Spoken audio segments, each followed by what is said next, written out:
नमस्कार मित्रों, मैं हूं बलवंत भंडारी और आप मुझे देख रहे हैं मेरे YouTube चैनल गुरु एंड देव पर। आज कक्षा 10वीं विज्ञान तथा कक्षा 11वीं 12वीं रसायन शास्त्र का प्रश्न बिंदु संरचना डाट स्ट्रक्चर कैसे बनता है उससे संबंधित बात हम करेंगे। आप हमारे चैनल पर यदि पहली बार आए हैं तो चैनल को सब्सक्राइब करना ना भूलें, साथ ही घंटी का बटन दबाना ना भूलें ताकि आने वाले नोटिफिकेशन आपको समय समय पर मिलते रहे। अगर ये वीडियो आपको पसंद आए तो अपने साथियों को जरूर शेयर करें। आइए हम देखते हैं बिंदु संरचना। और बिंदु संरचना में हम आज जिन जिन प्रश्नों को हल करेंगे उसमें है CO2, H2S, Cl2, N2, F2, ये सारे प्रश्नों को हम इसमें क्रमबद्ध बिंदु संरचना के रूप में हम देखते जाएंगे। आइए देखते हैं बिंदु संरचना। आइए हम प्रारंभ करते हैं एक के बाद एक प्रश्नों को हल करने की। F2 यानी फ्लोरीन का हम डाट स्ट्रक्चर बिंदु संरचना बनाने का प्रयास करते हैं। इसका परमाणु क्रमांक है 9 और इलेक्ट्रॉनिक विन्यास होगा 2,7। जब भी हम बिंदु संरचना बनाएंगे हम सिर्फ अंतिम कक्ष के इलेक्ट्रॉनों की हम बात करेंगे कि अंतिम कक्ष में इसके इलेक्ट्रॉन कितने हैं। F2 लेना है तो हमने एक F यहाँ ले लिया है और एक F यहाँ ले लिया है। इस प्रत्येक F के अंतिम कक्ष में इलेक्ट्रॉनों की संख्या है 7, तो 7-7 इलेक्ट्रॉन हमको इसके सेट करना है। 1, 2, 3, 4, 5, 6 और 7। इसी प्रकार से इस F के 1, 2, 3, 4, 5, 6 और 7, ये दोनों के हमने 7-7 इलेक्ट्रॉन को सेट कर दिया है। अब अंतिम कक्ष में इलेक्ट्रॉनों की संख्या हमें 8 करना है, तो ये जो बनेगा ये इस तरह से इसकी संरचना हो जाएगी। इस F के लिए 1, 2, 3, 4, 5, 6, 7 और 8। इसके लिए देखिए 1, 2, 3, 4, 5, 6, 7 और 8, यानी ये आपका बन गया F2 की बिंदु संरचना। आइए अब देखते हैं हम N2 की बिंदु संरचना। N2 का परमाणु क्रमांक है 7, इलेक्ट्रॉनिक विन्यास होगा 2, 5। हमें देखना है अंतिम कक्ष में इलेक्ट्रॉनों को। हमें कौन से अंतिम कक्ष में इलेक्ट्रॉन देखना है, तो ये हमने एक N यहाँ बिठाया, एक N यहाँ बिठाया। इस N के 1, 2, 3 इलेक्ट्रॉन, 4, 5 इलेक्ट्रॉन। इसी प्रकार से इस N के 1, 2, 3, 4, 5 इलेक्ट्रॉन ये हमने बिठा दिए। अब देखिए अंतिम कक्ष में इसको संतृप्त करना है तो 8 इलेक्ट्रॉन करना है, तो 3 ने 3 6 और 2 8, ये इसका स्ट्रक्चर इस तरह से बन जाएगा, यानी N N। ये यहाँ पर 3 इलेक्ट्रॉनों का साझा हुआ है, तो ये N ट्रिपल बॉन्ड के साथ N बन गया। ये है आपकी बिंदु संरचना N2 की। आइए अब अगला देखते हैं हम Cl2 का स्ट्रक्चर कैसे बनेगा, उसको हम देखने का प्रयास करते हैं। ये हमने Cl लिया, ये Cl लिया और इसमें परमाणु क्रमांक है इसका 17, इलेक्ट्रॉनिक विन्यास है 2, 8, 7, यानी हमें कौन सा देखना है, 7 देखना है। तो 7 के लिए हमें क्या करना पड़ेगा, 1, 2, 3, 4, 5, 6, 7, ये इस Cl के साथ अंतिम कक्ष के इलेक्ट्रॉन। इसी प्रकार से इस Cl के साथ 1, 2, 3, 4, 5, 6 और 7।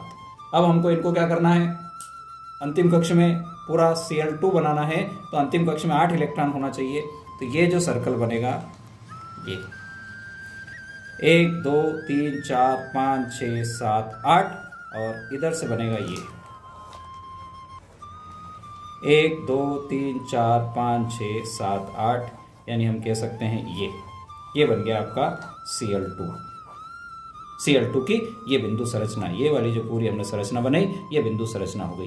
अब हम बात करते हैं कार्बन डाइऑक्साइड CO2 की बिंदु संरचना की। कार्बन डाइऑक्साइड में कार्बन और ऑक्सीजन हमने यूज किया है।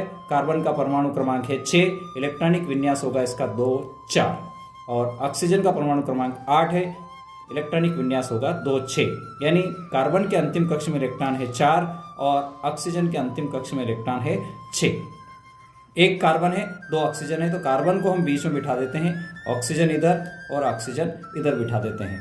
अब कार्बन के पास अंतिम कक्ष में इलेक्ट्रॉन की संख्या है 4, 1, 2, 3, 4, ये कार्बन के हमने यहाँ बिठा दिए हैं।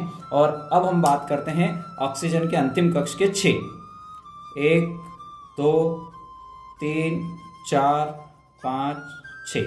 इस ऑक्सीजन के 1 2 3 4 5 6 ये हमने बिठा दिए हैं। अब 8 करना है हमको, तो इसके पास 4 तो थे, 2 इधर से ले लें और 2 इधर से ले लें, तो ये आपका स्ट्रक्चर हो जाएगा ये वाला। ये तो कार्बन के 8 हो गए, 1 2 3 4 5 6 7 8।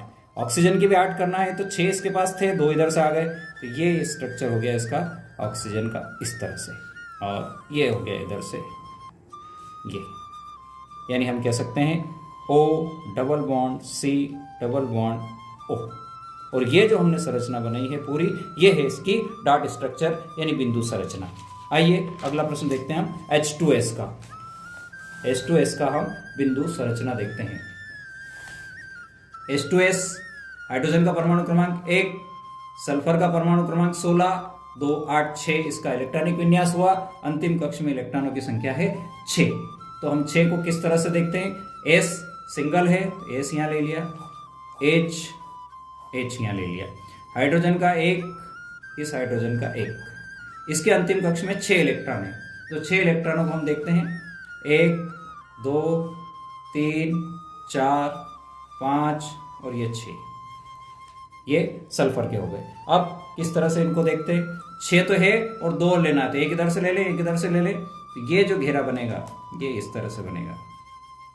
हाइड्रोजन के अंतिम कक्ष में सिर्फ 2 ही करना है, तो ये 2 हो गए, और इस हाइड्रोजन के यहाँ से ये 2 हो गए, तो ये बना आपका HSH यानी H2S।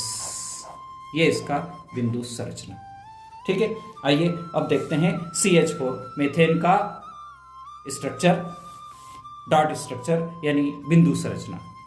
कार्बन परमाणु क्रमांक 6, इलेक्ट्रॉनिक विन्यास 2 4 यानी अंतिम कक्ष में इलेक्ट्रॉनों की संख्या 4। हाइड्रोजन का अभी हम देखा था, अंतिम कक्ष में इलेक्ट्रॉनों की संख्या 1 है और कुल 1 ही इलेक्ट्रॉन है इसके पास।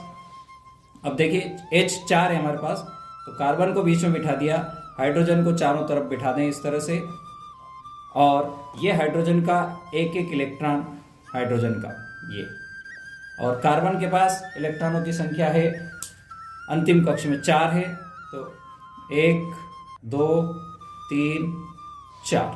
अब स्ट्रक्चर में हमको इसको कार्बन के 8 करना है, तो संतृप्त कब होगा ये?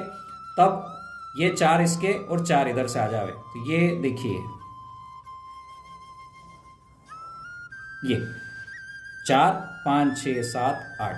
हाइड्रोजन के अंतिम कक्ष में 2 करना है, तो ये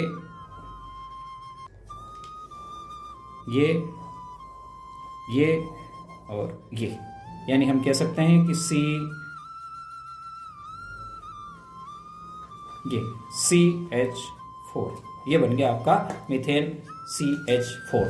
इस तरह से हम इसकी संरचना को हम समझ सकते हैं। अगर आपको ऑडियो पसंद आया हो तो लाइक करें, शेयर करें और दोस्तों को जरूर बताएं। ओके, थैंक यू, जय जिनेंद्र।